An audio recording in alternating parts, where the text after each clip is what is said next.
Hello guys, നമ്മൾ ഇന്ന് എത്തിയിരിക്കുന്നത് പത്തനംതിട്ട ജില്ലയിലെ കോന്നി ഇക്കോ ടൂറിസത്തിലാണ് കേട്ടോ. അവിടെ നമുക്ക് എലിഫൻറ്റ് ഷെൽട്ടറിലെ കാഴ്ചകൾ കണ്ടാലോ? ആനപ്രേമികൾക്ക് വളരെയധികം ഇഷ്ടപ്പെടുന്ന ഒരു സ്ഥലമാണ് കേട്ടോ ഇത്. നമുക്ക് ഇവിടുത്തെ കാഴ്ചകൾ കാണാം.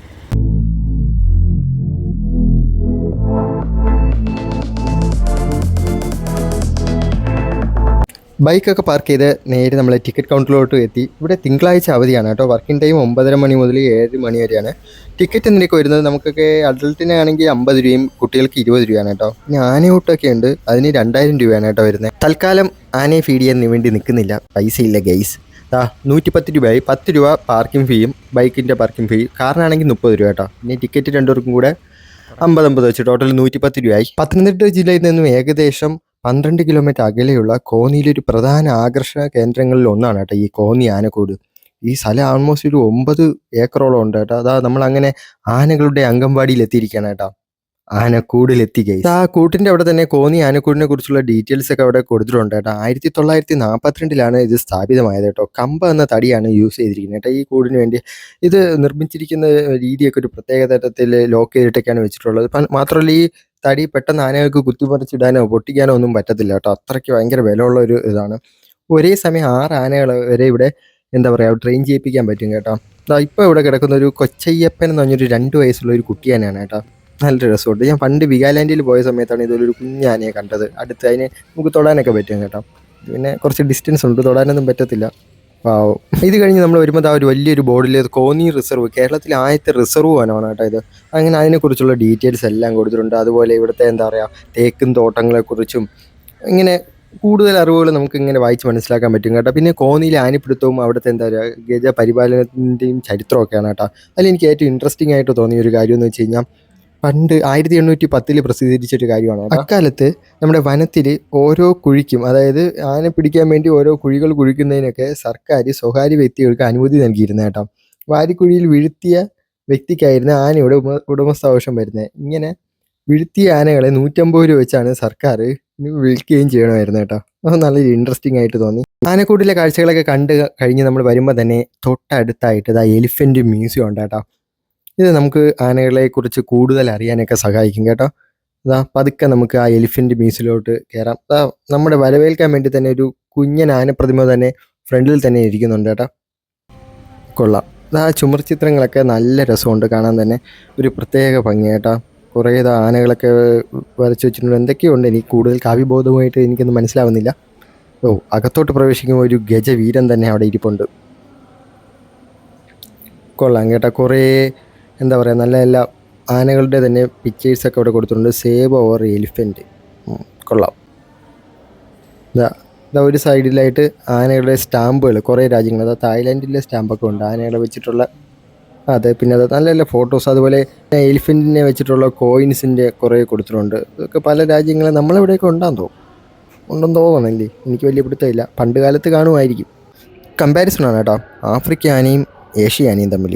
ആഫ്രിക്ക ആന തന്നെ ജയിക്കും. അത് ഉമ്മാതിരി സാധനമാണ് കേട്ടോ. അത് ഇങ്ങോട്ട് വരുമ്പം ആനപ്പിടുത്തം വാരിക്കുഴി രീതി കൊള്ളാമല്ല. വാരിക്കുഴി കുഴിക്കുന്നു, ആന വീഴുന്നു, താപ്പാന ഉപയോഗിച്ചിട്ട് അതിനെ ഒക്കെ കയറ്റി സെറ്റ് ചെയ്ത് ഇങ്ങെടുക്കുന്നു. അതിൻ്റെ ഡീറ്റെയിൽസ് മനോഹരമായിട്ട് അവിടെ കൊടുത്തിട്ടുണ്ട് കേട്ടോ. ഇത് ഇവിടുത്തെ നല്ലൊരു പോസ്റ്റർ കേട്ടോ. ഇത് നോക്കി, ആനയുടെ പരിണാമം. ആദ്യത്തും തേടി കാണ്ടാമൃഗം പോലെ ആയിരുന്നേ.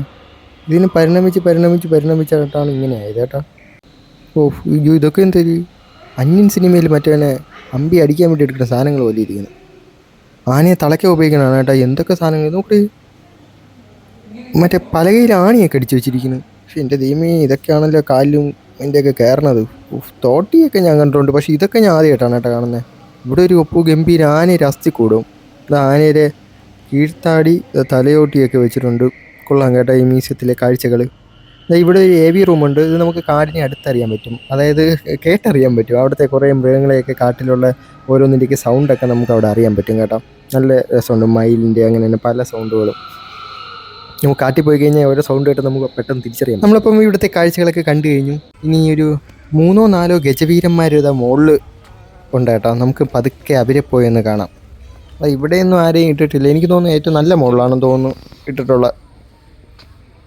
അതോ ഇവിടുത്തെ കുറേ സ്റ്റാഫുകളൊക്കെ അങ്ങ് മുകളിലിരിക്കുന്നു. ഫുഡ് കഴിക്കാനുള്ള രീതിക്കാണെന്ന് തോന്നുന്നു കേട്ടോ. സമയമായിട്ടാ, ഫുഡ് കഴിക്കാറായി ടൈമായി വരുന്നു. ചെറുതായിട്ട് വിശക്കുന്നുമുണ്ട്. ഇവരെയും കൂടെ കണ്ടു കഴിഞ്ഞ് മൊത്തത്തിലൊന്ന് കണ്ടതിന് ശേഷം മാത്രം നമുക്ക് ഇവിടെ നിന്ന് ഇറങ്ങാം. അവിടെ സൈഡിലായിട്ട് നല്ല ഫോട്ടോ എടുപ്പൊക്കെയാണ്. ഇത് ആദ്യത്തെ ഒരാളെ തന്നെ നമുക്ക് നല്ല രസമുണ്ട് കേട്ടോ. 22 വയസ്സ്. എന്നെക്കാട്ടി ഇളയതാണ് കേട്ടോ. കൊള്ളാല്ലേ, വയസ്സും ഡീറ്റെയിൽസൊക്കെ കൊടുത്തിട്ടുണ്ട്. നല്ല രസമുണ്ട് കേട്ടോ. ഇത് പ്രിയദർശിനി 40 വയസ്സ്. കണ്ടാ പറയില്ല കേട്ടോ, പക്ഷെ 40 വയസ്സാണെന്ന്. കോന്നി ഡിവിഷനിൽ ഒരു മണ്ണാറപ്പാറ റേഞ്ചിൽ നിന്ന് കേട്ടോ ഇവനെ പിടിച്ചേ. 1992 ഇവനെ ലഭിച്ചത്. കൊള്ളാം, 40 വയസ്സ്. ചർമ്മം കണ്ട. മീന 33 വയസ്സ്. കൊള്ളാമല്ലേ. പക്ഷേ 40 വയസ്സിനൊക്കെ മീനെ കണ്ടു കഴിഞ്ഞാൽ കുറച്ചും കൂടെ പ്രായം തോന്നിക്കണം കേട്ടോ. ഇനി ഒരാൾക്ക് ചെറിയൊരു മതപ്പായുണ്ട്, എന്തൊരു കൃഷ്ണ അങ്ങനെ എന്താണ് പേര്, മാറ്റി കെട്ടിയിരിക്കണം കേട്ടോ. ഇവിടെ അത് കഴിഞ്ഞിട്ട് നമ്മൾ വരുമ്പം 3D ഷോ ഒക്കെ ഉണ്ട്. ഇതെന്ത് ടോങ്കിയ സമ്പ്രദായം. ഇത് മറ്റേ നമ്മൾ പറഞ്ഞില്ലേ ഈ തേക്ക് നടന്നതിൻ്റെയും തേക്ക് തോട്ടത്തിൻ്റെയൊക്കെ സെറ്റപ്പാണ് കേട്ടോ. പണ്ടേ അത് മറ്റേ ബ്രിട്ടീഷുകാരന്മാരെ അതൊക്കെ കൊണ്ടുവന്ന് ടോങ്കിയ സമ്പ്രദായമൊക്കെ വെച്ച് അതിൻ്റെ ഡീറ്റെയിൽസാണ്. ഇവനാണ് ചെറിയ മതപ്പാടൊക്കെ ഉണ്ടെന്ന് പറഞ്ഞ് മാറ്റി കെട്ടിയിരിക്കുകയാണ്. പക്ഷേ ഇവൻ ഫുൾ ടൈം ഭയങ്കര തലയാട്ടി ഡാൻസ് കളിയാണ് കേട്ടോ. കൃഷ്ണൻ എന്താ അങ്ങനെ എന്തോണ് ഇതിൻ്റെ പേര്. ഇവിടെയൊന്നും ബോർഡൊന്നും കണ്ടില്ല. നോക്കി എൻ്റെ ഡാൻസ് കളി. ഷിങ്കു ടിങ്കു ടിങ്കു. ഇപ്പം അടുത്ത് പോയി കഴിഞ്ഞാൽ നമ്മളെടുത്തിട്ട് കൊടുത്ത് വാരുവാൻ. ഇത് എത്ര സമയം എന്ന് പറഞ്ഞാൽ എന്തോ ഇങ്ങനെ തലയാട്ടിയിരിക്കുന്നത്. ഇതാണ് കേട്ടോ 3D തിയേറ്റർ. നമുക്ക് ഇവിടുത്തെ കാഴ്ചകളും കൂടെ കാണാം. വീഡിയോ എടുക്കാൻ പറ്റില്ല ഗൈസ്. ഡീറ്റെയിൽസ് ഞാൻ പറയാം. ഇതിൻ്റെ തൊട്ടടുത്തായിട്ട് തന്നെ ആനകളുടെ എന്താ പറയുക ഒരു ആർട്ട് ഗാലറി ഉണ്ട് കേട്ടോ. അവിടെ നമുക്കൊന്ന് വിസിറ്റ് ചെയ്താലോ. Movie based on elephant. കുറേ സിനിമാസ്. മലയാളത്തിൽ ലീല. ഞാനത് കണ്ടിട്ടുണ്ട് കേട്ടോ. ഫുള്ളും കണ്ടിട്ടില്ല, പകുതി എന്തോ കണ്ടിട്ടുള്ളൂ. കുട്ടിക്കുറുമ്പൻ കൊള്ളാമല്ലോ. ആന. അപ്പുറത്തെ സൈഡിലോട്ട് പോകുമ്പോൾ ബുക്കുകളൊക്കെ കൊടുത്തിട്ടുണ്ട് കേട്ടോ. ഇതകത്ത് കുറേ ആനകൾ ഉണ്ടാക്കി വെച്ചിരിക്കുന്നത്. ഇത് തടിയിലാണെന്ന് തോന്നുന്നു. ഇത് വൈക്കോല്. ഇത് മറ്റേ തടിയുടെ ചെറിയ ചെറിയ പീസ് ഇട്ട്. ഇത് തുണിയുണ്ട്. കൊള്ളാം കേട്ടോ. ഒരു ആർട്ട് കൊള്ളാം. ഇവിടെ നമുക്ക് പർച്ചേസ് ചെയ്യാനും പറ്റും കേട്ടോ. പിന്നെ നമ്മളതിൽ അതിന് മാത്രമുള്ള പൈസ ഇല്ലാത്തതുകൊണ്ട് ഞാൻ ഇങ്ങനെ ഇറങ്ങി. നമ്മളെ 3D ഷോ കണ്ട് 50 രൂപയാണ് കേട്ടോ എമൗണ്ട്.